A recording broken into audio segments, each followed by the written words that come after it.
जय हिंद स्टूडेंट्स, आज की इस इंग्लिश क्लास में आप सभी का स्वागत है।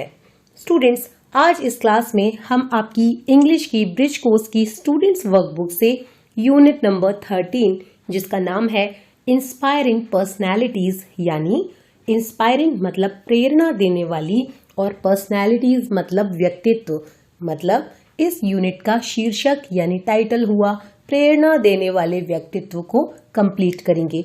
स्टूडेंट्स, इस यूनिट को हम इससे पहले की क्लास में स्टार्ट कर चुके हैं और आज हम इसे पूरा पढ़ लेंगे। स्टूडेंट्स, पिछली क्लास में हम इस यूनिट की 6 एक्टिविटीज ऑलरेडी कर चुके हैं, इसलिए इस क्लास की शुरुआत हम करेंगे एक्टिविटी नंबर 7 के साथ। Read the following passage. आगे आने वाले गद्यांश को पढ़िए। In 2006, Mark Inglis from New Zealand climbed the tallest mountain of the world, the Mount Everest. Students, सन 2006 में जो एक देश है न्यूजीलैंड, वहां के रहने वाले mark English the tallest mountain of the world यानी वर्ल्ड दुनिया का टॉलेस्ट माउंटेन यानी सबसे ऊंचा पर्वत जो कि है माउंट एवरेस्ट, यानी सन 2006 में न्यूजीलैंड के मार्क इंग्लिस दुनिया के सबसे ऊंचे पर्वत माउंट एवरेस्ट पर चढ़े। What was special about it? तो इसके बारे में खास बात क्या थी? Every year many people climb Everest. हर वर्ष कई लोग एवरेस्ट पर चढ़ते हैं। But his story is different. लेकिन उनकी कहानी डिफरेंट यानी अलग है। Inglis does not have both the legs. English की दोनों ही टांगे नहीं हैं। He became the first man without both the legs to reach the top of the Mount Everest.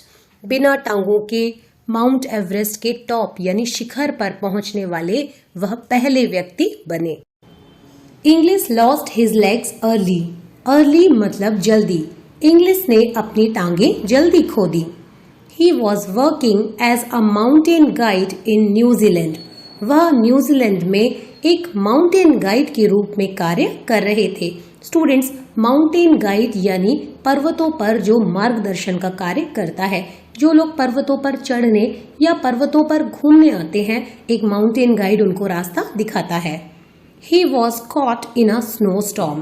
वह एक बर्फ के तूफान में फंस गए। English survived, but both his legs had to be cut off.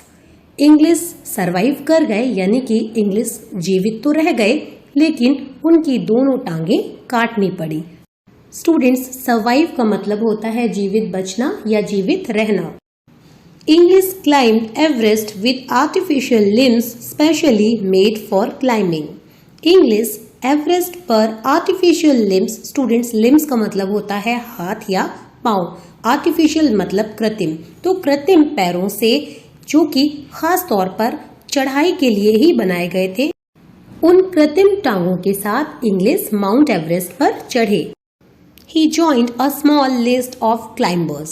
उन्होंने कुछ पर्वतारोहियों को ज्वाइन कर लिया, यानी कि जो लोग पर्वतों पर चढ़ते हैं वे क्लाइंबर्स कहलाते हैं। इंग्लिस उनके साथ हो गए, इंक्लूडिंग अ ब्लाइंड अमेरिकन, जिसमें कि शामिल था एक अंधा अमेरिकन, यानी एक अमेरिका का क्लाइंबर था, अमेरिका का पर्वतारोही था, and a Sherpa without both hands, और उनमें एक शेर्पा। स्टूडेंट्स, आपको जानना जरूरी है कि शेर्पा वे लोग होते हैं जो हिमालयी क्षेत्र में रहते हैं, खास करके नेपाल और तिब्बत के आसपास। साथ ही ये ज्यादातर माउंटेनियरिंग का काम करते हैं, यानी ये पर्वतारोहण का कार्य ज्यादातर करते हैं। तो जिन पर्वतारोहियों के साथ इंग्लिस हो गए, उनमें एक अंधा अमेरिकन था और एक शेर्पा था जिसके दोनों हाथ नहीं थे। Who overcame disabilities to climb the Everest. ये दोनों ही, ये अमेरिकन और ये शेर्पा, ये दोनों ही वे लोग थे जिन्होंने ओवरकम का मतलब होता है जीतना या विजय पाना, और डिसेबिलिटीज मतलब विकलांगता।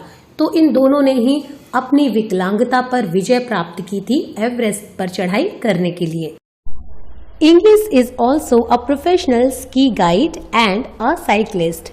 Students, इंग्लिस एक प्रोफेशनल यानी पेशेवर स्की गाइड हैं और एक साइकिलिस्ट भी हैं। स्टूडेंट्स, अगर आपको स्कीइंग नहीं पता तो अभी स्क्रीन पर आपको कुछ लोग स्कीइंग करते हुए नजर आ रहे हैं। ये जो इनके पैरों में बंधी है इसे स्की कहते हैं। तो ऐसे लोग जो स्कीइंग करते हैं उनके लिए मार्क इंग्लिश स्की गाइड का काम करते हैं और ये खुद एक साइक्लिस्ट भी हैं। He won a silver medal in the 2000 Paralympic Games in Sydney. Students, सन 2000 में सिडनी में जो पैरालंपिक गेम्स हुए उनमें मार्क इंग्लिश ने एक सिल्वर मेडल यानी स्वर्ण पदक जीता। He also helps other people with disabilities. जो अन्य लोग विकलांगता के साथ होते हैं यानी जो अन्य विकलांग लोग होते हैं, मार्क इंग्लिश उनकी मदद भी करते हैं। स्टूडेंट्स, तो यहाँ हमने पैसेज पूरा पढ़ लिया। Now answer the following questions. अब आगे आने वाले प्रश्नों के जवाब दीजिए। Question number 1 is which country does Inglis belong to. Belong to मतलब संबंधित होना। किस देश से इंग्लिश संबंधित है यानी इंग्लिश किस देश के हैं। तो स्टूडेंट्स, जैसा कि हमने पैसेज में पढ़ा कि इंग्लिश न्यूजीलैंड के हैं, तो आंसर होगा English belongs to New Zealand. Students, question number 2 is what was special about English achievement? Students, achievement का मतलब होता है उपलब्धि। तो इंग्लिश की उपलब्धि के विषय में खास बात क्या थी? तो स्टूडेंट्स, जैसा कि हमने पैसेज में पढ़ा कि इंग्लिश के दोनों टांगे नहीं थी, फिर भी वो माउंट एवरेस्ट को फतेह करने वाले पहले इंसान थे। तो स्टूडेंट्स, क्वेश्चन नंबर 2 का आंसर हम लिख सकते हैं the special thing about English achievement. Students, achievement का मतलब होता है उपलब्धि। तो इंग्लिश की उपलब्धि के विषय में खास बात थी that he was the first man without both the legs, कि वे बिना टांगों वाले पहले व्यक्ति थे to reach the Mount Everest, Mount Everest पर जो पहुंचे, यानी माउंट एवरेस्ट पर पहुंचने वाले बिना टांगों के इंग्लिश पहले व्यक्ति थे और यही उनकी उपलब्धि की खास बात थी। Students, question number 3 is how did he lose his legs. Students, lose का मतलब होता है खोना। तो इंग्लिश ने अपनी टांगें कैसे खो दी? तो स्टूडेंट्स, जैसा कि हमने पैसेज में पढ़ा कि इंग्लिश एक बर्फीले तूफान में फंस गए थे जहां उन्होंने अपनी दोनों टांगें खो दी थी। तो इसका आंसर हम लिखेंगे English was caught in a snow storm. English एक बर्फीले तूफान में फंस गए थे। He survived. स्टूडेंट्स, सर्वाइव का मतलब होता है जीवित बचना या जीवित बने रहना। तो वे जीवित तो बच गए but his legs had to be cut off, लेकिन उनकी टांगें काटनी पड़ी। Thus he lost his legs. इस प्रकार उन्होंने अपनी टांगें खो दी। Students, question number 4 is what did he use to climb the Everest. Everest पर चढ़ने के लिए उन्होंने किसका प्रयोग किया? तो स्टूडेंट्स, जैसा कि हमने पैसेज में पढ़ा कि आर्टिफिशियल लेग्स यानी कृत्रिम पैरों के द्वारा इंग्लिश ने माउंट एवरेस्ट को फतेह किया। तो इसका आंसर हम लिखेंगे to climb the Mount Everest Inglis used artificial legs. Mount Everest पर चढ़ने के लिए इंग्लिश ने कृत्रिम पैरों का इस्तेमाल किया। स्टूडेंट्स, अब हम स्टार्ट करते हैं activity number 8। Add ly to the words given below. नीचे दिए गए शब्दों में ly जोड़िए।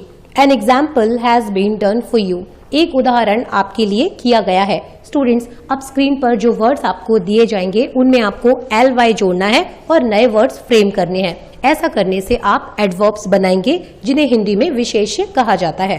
स्टूडेंट्स, आपको जो वर्ड्स दिए गए हैं वो है स्पेशल, बैड, केयरफुल, हैप्पी और सडन। एक पहला जो शब्द है उसमें ly लगाकर एक नया वर्ड आपके लिए बनाया गया है जो कि है स्पेशली, यानी स्पेशल में जब ly जुड़ेगा तो वो बन जाएगा स्पेशली यानी खास तौर पर। इसी तरह से जब हम बैड में ly जोड़ेंगे तो बनेगा बैडली यानी बुरी तरह से। केयरफुल में ly जोड़ने पर जो वर्ड बनेगा वो होगा केयरफुली यानी सावधानी पूर्वक। हैप्पी में जब हम ly जोड़ेंगे तो जो वर्ड बनेगा वो होगा हैप्पीली यानी खुशी से। और सडनली में जब हम ly जोड़ेंगे तो जो नया वर्ड हमें मिलेगा वो होगा सडनली, जिसका मतलब होता है अचानक से। Now complete the following sentences using the newly formed words. अब जो नए शब्द आपने अभी फॉर्म किए हैं, जो नए शब्द आपने अभी बनाए हैं, उनको यूज करते हुए, उनका प्रयोग करते हुए आपको जो आगे आने वाले वाक्य हैं उनको कंप्लीट करना है। यानी आपने जो अभी नए वर्ड्स बनाए आपको जो ब्लैंक्स हैं उनमें वो वर्ड्स भरने हैं और इन सेंटेंसेस को कंप्लीट करना है। तो स्टूडेंट्स, अभी हमने जो नए वर्ड्स बनाए वो हैं स्पेशली, बैडली, केयरफुली, हैप्पीली और सडनली। तो स्टूडेंट्स, अब जो ये सेंटेंसेस हमें दिए गए हैं, हमें इनमें एक सही वर्ड चूज करना है और ब्लैंक को फिल करना है। पहला जो सेंटेंस है वो है the car was blank damage because of the accident. दुर्घटना के कारण कार डैमेज यानी कि क्षतिग्रस्त थी। तो स्टूडेंट्स, यहाँ हम भर सकते हैं बैडली। तो पूरा जो सेंटेंस बनेगा वो होगा the car was badly damaged because of the accident, यानी दुर्घटना के कारण कार बुरी तरह से क्षतिग्रस्त थी। सेकेंड सेंटेंस है the school is blank designed to make it easy for children with disabilities to move around. School को डिजाइन किया गया है, यानी स्कूल के निर्माण की योजना बनाई गई है ताकि जो बच्चे डिसेबिलिटीज के साथ हैं, यानी जो विकलांग बच्चे हैं, वो आसानी से यानी इजीली चारों ओर आ जा सके। तो स्टूडेंट्स, यहाँ हम जो वर्ड फिल कर सकते हैं वो हो सकता है स्पेशली, और ये पूरा सेंटेंस बनेगा the school is specially designed to make it easy for children with disabilities to move around. Students, जो थर्ड सेंटेंस है वो है when my little brother saw his new dresses he smiled blank. तो students, जब हम यहाँ happily भरेंगे तो ये सेंटेंस बनेगा when my little brother saw his new dresses he smiled happily, यानी जब मेरे छोटे भाई ने अपने नए कपड़े देखे वह खुशी से मुस्कुराया। फोर्थ सेंटेंस है follow the instructions on the answer booklet at the time of your board exams. Students, जब हम यहाँ केयरफुली वर्ड भरेंगे तो ये सेंटेंस बनेगा follow the instructions on the answer booklet carefully at the time of your board exams. अपने board की परीक्षाओं के टाइम पर आंसर बुकलेट में दिए गए इंस्ट्रक्शंस को ध्यान पूर्वक फॉलो करें, यानी उनका पालन करें। फिफ्थ सेंटेंस है I was sleeping and I heard a loud noise outside. तो स्टूडेंट्स, जब हम यहाँ सडनली फिल करेंगे तो ये सेंटेंस बन जाएगा I was sleeping and suddenly I heard a loud noise outside.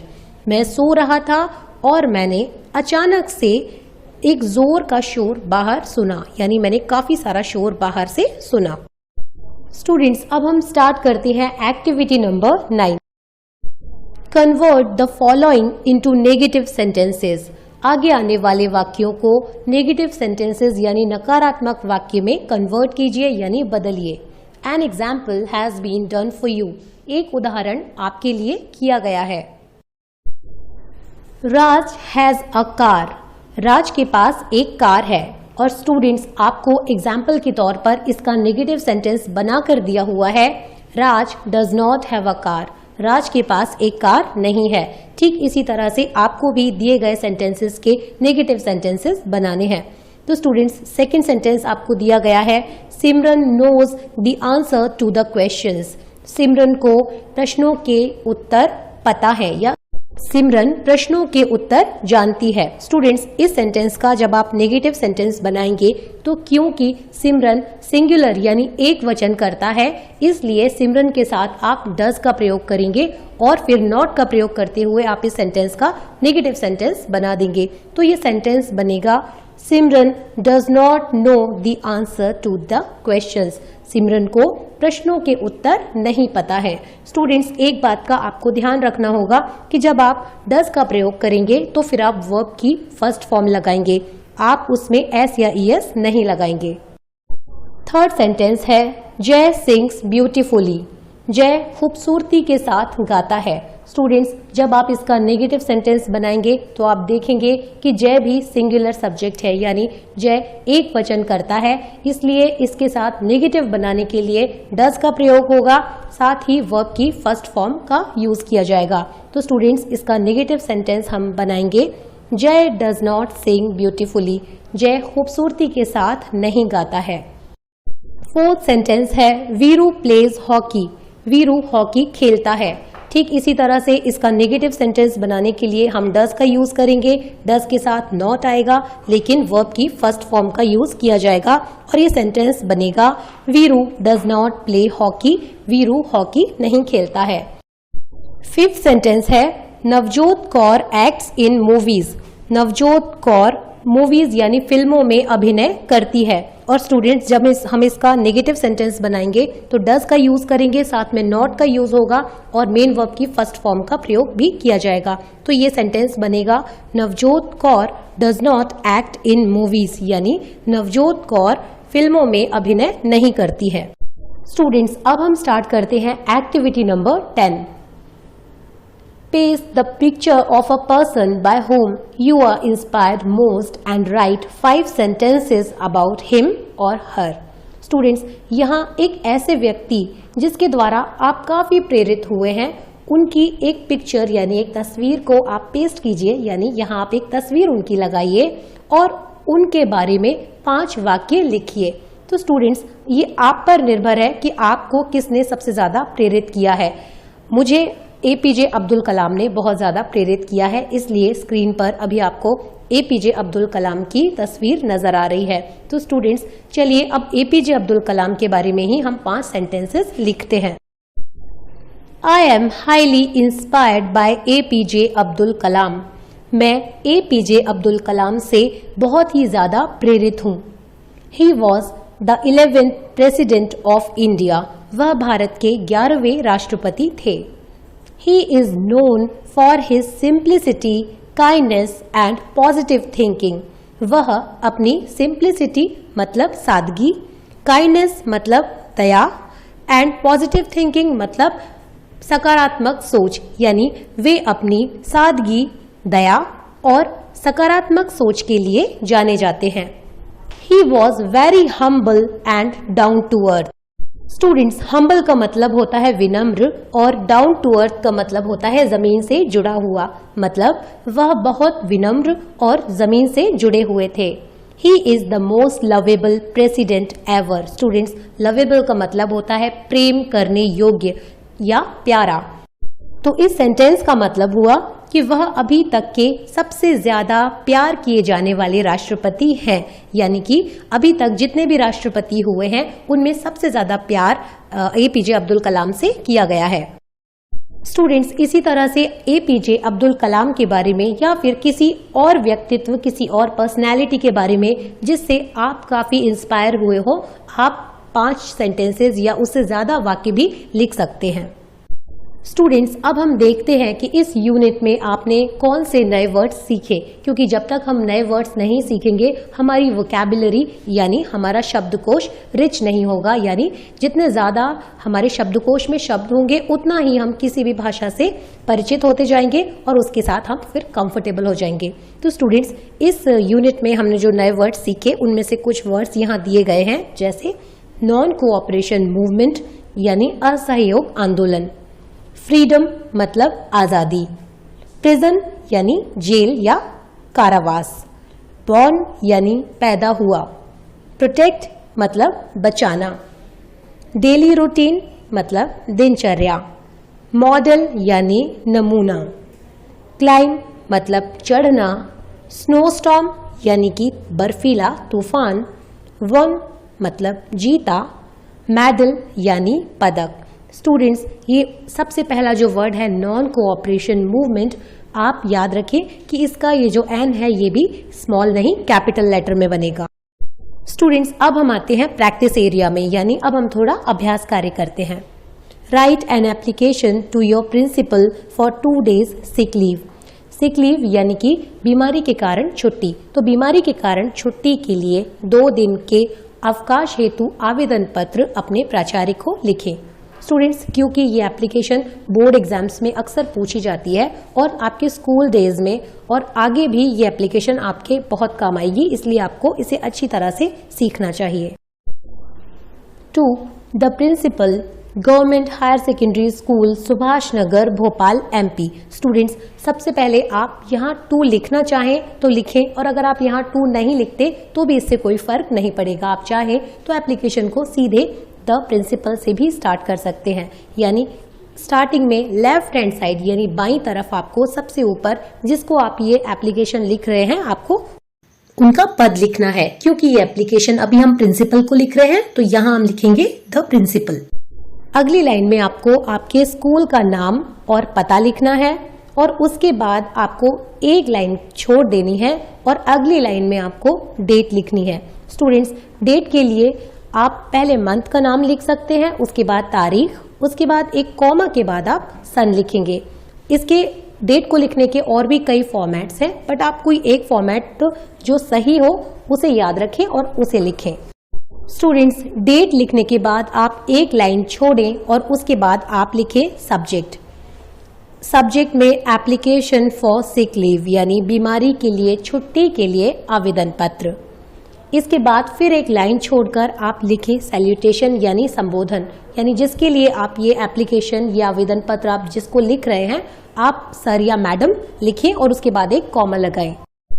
Respectfully I have to state that I am ill. आदर पूर्वक मुझे कहना है कि मैं बीमार हूँ।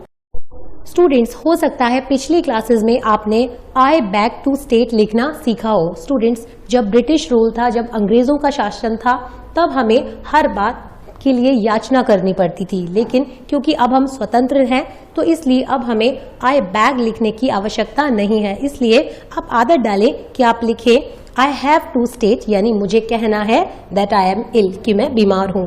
I can not come to school, मैं विद्यालय नहीं आ सकता हूँ।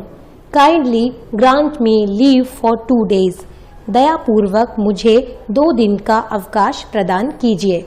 आई शैल बी ऑब्लाइज्ड, ऑब्लाइज्ड मतलब आभारी, मैं आभारी रहूंगा। योर्स ओबीडियंटली, आपका आज्ञाकारी, और यहाँ फिर आप अपना नाम लिख दीजिए और नाम के बाद आप अपनी क्लास लिख दीजिए। स्टूडेंट्स, ये एप्लीकेशन स्पष्ट और आकर्षक लगे इसके लिए आपको कुछ चीजों के बाद लाइन छोड़नी है। तो अभी स्क्रीन पर जो ब्लू लाइंस आपको नजर आ रही हैं वहां आपको एक लाइन छोड़नी है जिससे कि ये आपकी एप्लीकेशन देखने में अच्छी लगे। स्टूडेंट्स, अब है होमवर्क टाइम। अभी आपने एक एप्लीकेशन को लिखना सीखा, ठीक इसी तरह से अब आपको एक और एप्लीकेशन लिखनी है। Write an application to the principal of your school requesting him to issue you transfer certificate. तो स्टूडेंट्स, यहाँ आपको एक आवेदन पत्र यानी एक एप्लीकेशन लिखनी है जिसमें आपको अपने स्कूल के प्रिंसिपल से अपनी टीसी मांगनी है। तो स्टूडेंट्स, ये आप खुद से लिखने की कोशिश कीजिए। स्टूडेंट्स, इस यूनिट के कंप्लीट होने पर आपने अभी तक जितने भी वर्ड्स इस यूनिट से नए सीखे हैं जो आप पहले नहीं जानते थे, अभी उनमें से कुछ वर्ड्स आपको स्क्रीन पर नजर आ रहे हैं। आप कोशिश कीजिए कि इन वर्ड्स को यूज करते हुए आप छोटे छोटे इजी सेंटेंसेस अपने आप लिखें। स्टूडेंट्स, आपकी सुविधा के लिए स्क्रीन पर अभी आपको टीसी के लिए एक एप्लीकेशन नजर आ रही है। आप इसे पढ़ें, समझें और अपनी नोटबुक में नोट डाउन कर लें। ये भी परीक्षा की दृष्टि से आपके लिए काफी महत्वपूर्ण है। स्टूडेंट्स, इसके साथ ही स्क्रीन पर आपको अभी कुछ वर्ड्स नजर आ रहे हैं जो कि हमने इस यूनिट में पढ़े। स्टूडेंट्स, आप कोशिश कीजिए कि इन वर्ड्स को यूज करते हुए आप छोटे और आसान वाक्य खुद इंग्लिश में बनाएं। आई होप आज की ये क्लास आपके लिए हेल्पफुल और यूजफुल रही होगी। साथ ही साथ इस क्लास से, इस यूनिट से जितने भी नए वर्ड्स आपने आज सीखे, आपने उन्हें अपनी नोटबुक में नोट डाउन किया होगा। Students, practice makes a man perfect. अगर आप लगातार नए वर्ड्स सीखते रहेंगे, उन्हें नोट करते रहेंगे और उन्हें प्रैक्टिस करते रहेंगे तो एक दिन इंग्लिश आपको काफ़ी आसान भाषा लगने लगेगी। Keep learning, keep growing. Good luck. जय हिंद।